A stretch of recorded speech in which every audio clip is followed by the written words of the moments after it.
اور حضرت امام حسین رضی اللہ تعالیٰ عنہ کے قدم مبارک چومے اور اپنے کانوں میں غلامی کا حلقہ پہنا۔ حضرت سید المرسلین محمد مصطفیٰ صلی اللہ علیہ وآلہ وسلم نے تلقین کے بعد فرمایا کہ خلق خدا سے محبت کرنا، کیونکہ تمہارا درجہ دن بدن بلکہ گھڑی بہ گھڑی ترقی پر ہوگا اور ابد الاباد تک ایسا ہوتا رہے گا، کیونکہ یہ حکم سروری سرمدی ہے۔ بعد ازاں حضرت صلی اللہ علیہ وآلہ وسلم نے مجھے جناب غوث الثقلین محبوب سبحانی حضرت پیر دستگیر سید شیخ عبد القادر جیلانی رحمۃ اللہ علیہ کے سپرد فرمایا۔ حضرت پیر دستگیر رحمۃ اللہ علیہ نے سرافرازی کے بعد مجھے خلقت کے ارشاد و تلقین کا حکم دیا۔ حضرت سلطان باہو رحمۃ اللہ علیہ نے اپنے دست بیت ہونے کا تذکرہ کئی مقامات پر فرمایا۔ ہر مقام پر آپ رحمۃ اللہ علیہ کا فرمان یہی ہے کہ مجھے سرکار دو عالم حضرت محمد مصطفیٰ صلی اللہ علیہ وآلہ وسلم نے بیعت فرمایا ہے۔ رسالہ روح شریف میں بھی آپ کا فرمان یہ ہے: دست بیعت کرد مارا مصطفیٰ، فرزند خود خواندہ است مارا مجتبیٰ، شد اجازت باہو را از مصطفیٰ، خلق را تلقین یکن بہر از خدا۔ آپ رحمۃ اللہ علیہ فرماتے ہیں، حضرت محمد مصطفیٰ صلی اللہ علیہ وآلہ وسلم نے مجھے دست بیعت فرمایا۔ حضرت علی کرم اللہ وجہہ الکریم نے مجھے فرمایا کہ تو میرا بیٹا ہے۔ حضرت محمد مصطفیٰ صلی اللہ علیہ وآلہ وسلم نے اللہ کی جانب خلق خدا کو تلقین کرنے کے لیے مجھے اجازت عنایت فرمائی۔ دست بیعت ہونے کے مقامات کی درجہ بندی پر غور کیا جائے تو سب سے اعلیٰ و ارفع اور عظیم تر مقام اس بیعت کا ہے جو سرکار دو عالم حضرت محمد مصطفیٰ صلی اللہ علیہ وآلہ وسلم کے دست مبارک پر کی گئی ہو۔ اس حوالہ سے قرآن پاک میں ارشاد باری تعالیٰ ہے: ان الذین یبایعونک انما یبایعون اللہ ید اللہ فوق ایدیہم۔ اے نبی صلی اللہ علیہ وآلہ وسلم، جو لوگ آپ صلی اللہ علیہ وآلہ وسلم سے بیعت کر رہے تھے وہ دراصل اللہ سے بیعت کر رہے تھے، ان کے ہاتھ پر اللہ کا ہاتھ تھا۔ حضرت سلطان باہو رحمۃ اللہ علیہ سرکار دو عالم صلی اللہ علیہ وآلہ وسلم کی مجلس میں اپنے دست بیعت کیے جانے کے طریقہ کار کے بارے میں فرماتے ہیں: جو شخص مجلس محمدی صلی اللہ علیہ وآلہ وسلم میں داخل ہوتا ہے اس کے وجود میں 4 نگاہوں سے 4 اثر پیدا ہوتے ہیں۔ اول، حضرت ابوبکر صدیق رضی اللہ تعالیٰ عنہ کی نگاہ سے طالب اللہ کے وجود میں صدق پیدا ہوتا ہے، جھوٹ اور نفاق وجود سے نکل جاتے ہیں۔ دوئم فرماتے ہیں، حضرت عمر فاروق رضی اللہ تعالیٰ عنہ کی نظر سے طالب کے وجود میں عدل اور محاسبہ نفس پیدا ہوتے ہیں اور نفسانی خطرات، نفسانی ہوا و ہوس بالکل نکل جاتے ہیں۔ سوئم، حضرت عثمان غنی رضی اللہ تعالیٰ عنہ کی نظر سے طالب اللہ کے وجود میں ادب و حیا داخل ہوتے ہیں اور بے ادبی و بے حیائی خارج ہو جاتی ہے۔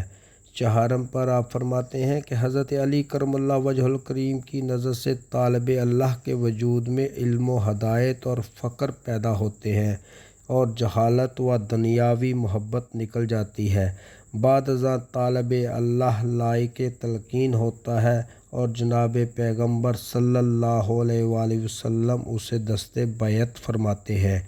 رحمۃ اللہ علیہ پیران پیر سید عبد القادر جیلانی رحمۃ اللہ علیہ کے دست بیعت ہونے کے واقعہ کو بھی بیان فرماتے ہوئے لکھتے ہیں: حضرت پیر دستگیر رحمۃ اللہ علیہ کی روح پاک کو معراج کی رات حضرت محمد مصطفیٰ صلی اللہ علیہ وآلہ وسلم علم و حلم اور تلقین اور علم معرفت ارشاد فرمائی تھی، اور حضرت صلی اللہ علیہ وآلہ وسلم نے باطن میں آپ رحمۃ اللہ علیہ کو دست بیعت فرما کر متفخر اور سر بلند فرمایا اور اپنا قائم مقام مقرر فرما کر محی الدین سید شاہ عبد القادر جیلانی رحمۃ اللہ علیہ کے لقب سے سرفراز فرمایا تھا۔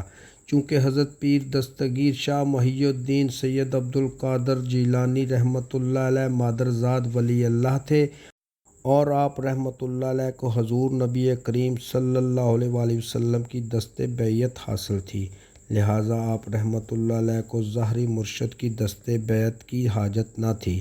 حضرت سلطان باہو رحمۃ اللہ علیہ خود بھی مادرزاد ولی اللہ تھے اور آپ رحمۃ اللہ علیہ کو بھی سرکار دو عالم صلی اللہ علیہ وآلہ وسلم نے دست بیعت فرمایا تھا۔ اس لیے اپنے بارے میں بھی ارشاد فرماتے ہیں کہ یہ فقیر باہو حضور پیغمبر صلی اللہ علیہ وآلہ وسلم کی مجلس سے مشرف ہوا اور نبی پاک صلی اللہ علیہ وآلہ وسلم کے دست مبارک پر اپنی ان ظاہری آنکھوں اور ظاہری وجود سے بیعت کا شرف حاصل ہوا ہے۔ امید ہے آپ کو آج کی ویڈیو پسند آئی ہوگی۔ آئندہ ملیں گے ایک نئے موضوع کے ساتھ۔ اپنا خیال رکھیے گا، تب تک کے لیے اپنے میزبان خالد قمر کو اجازت دیجیے۔ اللہ حافظ۔